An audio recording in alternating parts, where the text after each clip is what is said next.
गडचिरोली जिल्ह्यात गेल्या 24 तासापासून मुसळधार पाऊस पडत आहे, त्यामुळे नदी नाले दुथडी भरून वाहत आहेत। यामुळे तब्बल 14 मार्ग बंद पडलेले आहेत, ज्यामध्ये राज्यमार्ग आहेत, राष्ट्रीय महामार्ग आहेत। पावसाचा जोर कसा आहे तुम्ही बघू शकता। हा एक मार्ग आता सध्या बंद पडलेला आहे। गडचिरोली तालुक्यातला कुंभी गावाचा संपर्क तालुका मुख्यालय तुटलेला आहे। ही परिस्थिती आपण बघू शकता कशी आहे।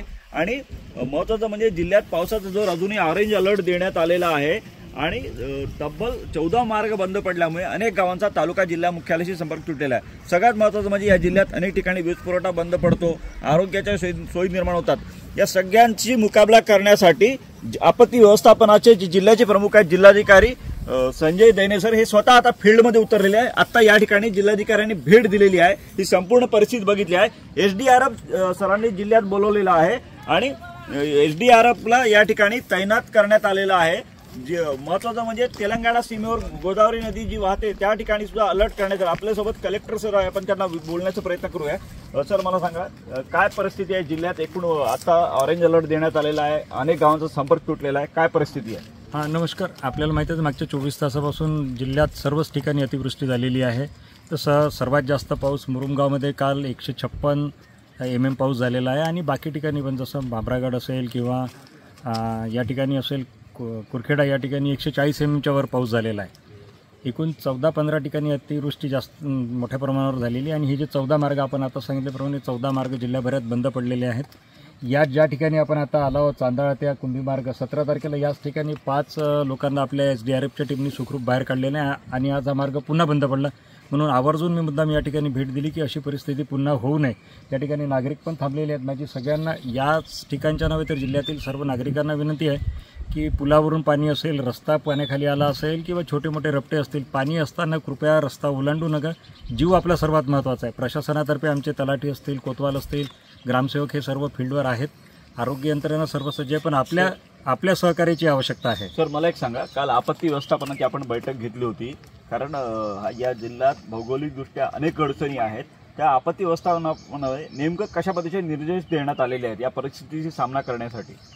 आता जसं कालचा दिवस पूर्ण अतिवृष्टीचा होता आणि आज आणि उद्या 2 दिवस आपले सुट्टीचे दिवस असल्यामुळे आम्ही तातडीने काल मुद्दाम सर्व तहसीलदार, गटविकास अधिकारी, तालुक्याचे सर्व आरोग्य अधिकारी आणि इतर सर्व यंत्रणेची मुद्दाम मीटिंग घेतली की हे सुट्टीचे दिवस असल्यामुळे कोणी गाफील राहू नये आणि सर्वजणांनी अलर्ट राहून युद्ध पातळीवर कामं करावीत। आणि मला सांगताना आनंद आहे की आज सर्व यंत्रणा तालुका स्तरावरून सज्ज आहेत। त्यांच्याकडून आम्हाला रिपोर्ट्स येत आहेत। जे मार्ग बंद पडले आहेत त्या ठिकाणी काही ठिकाणी कोतवाल लावलेले आहेत, काही ठिकाणी ग्रामसेवक आहेत, काही ठिकाणी तलाठीसुद्धा आहेत। आता आपणही बघू शकता इथे स्वतः महिला तलाठी असून त्या देखील या ठिकाणी हजर आहेत। आमचे तहसीलदार आणि सर्व एसडीआरएफची टीम, आपत्ती निवारणचे सर्व अधिकारी हजर आहेत। तर या दृष्टीने मुद्दाम ती काल सभा घेतली होती। त्यामध्ये दुसरं महत्त्वाचं आम्ही सांगितलं की जे मोठ्या प्रमाणावर रस्त्याची कामं सुरू आहेत, पुलाची कामं सुरू आहेत, त्या ठिकाणी डायव्हर्शन आपले तयार केलेले आहेत। वळण मार्ग आपला तयार केला आहे। हा वळण मार्ग काय आहे की बरेचदा तो लो लाईंग असतो, तो पाण्याखाली येतो, तर ते सगळ्या यंत्रणांना सांगितलं।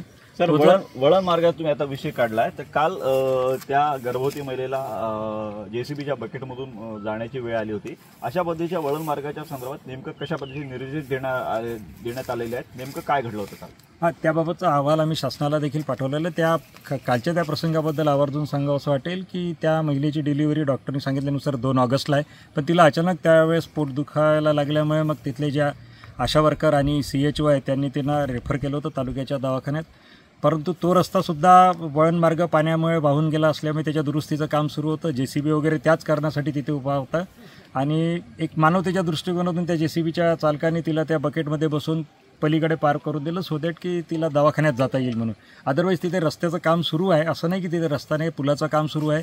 त्याचे जे चित्र आले त्यामध्ये स्वतः दिसतात आणि तो दुरुस्तीचं जे रपटा दुरुस्तीचं काम होतं त्या कामासाठीच आलेला JCB त्या ठिकाणी होता आणि त्यामुळे त्यांना त्यात सुरक्षितरित्या बसवलं। ॲक्च्युली ते चुकीचं आहे, तसं व्हायला नको होतं, कारण काही इजा झाली काही झालं तर तो होता। तशा सूचना पण आम्ही आता सर्व संबंधितांना दिल्या आहेत आणि रेफर करताना सुद्धा ती काय काळजी घ्यावी या सर्व डॉक्टरांना देखील तसे आदेश दिलेले आहेत। सर मला सांगा की आपल्या पूर परिस्थितीमध्ये सगळ्यात महत्त्वाची भूमिका हे आंतरराज्य जे धरणं आहेत, विशेषतः तेलंगणातले मोठे धरणं आहेत, छत्तीसगडच्या लगतचे आहेत, तर अशा या 2 राज्यांच्या व्यवस्थापनाशी सरकारशी कसा संपर्क ठेवून नियोजन ठेवण्यात आलेलं आहे? कारण गोदावरी, इंद्रावती, प्राणहिता 3ही नद्यांना जो पूर निर्माण होतो त्या राज्यामधून सोडण्यात आलेल्या पाण्यामुळे होतो।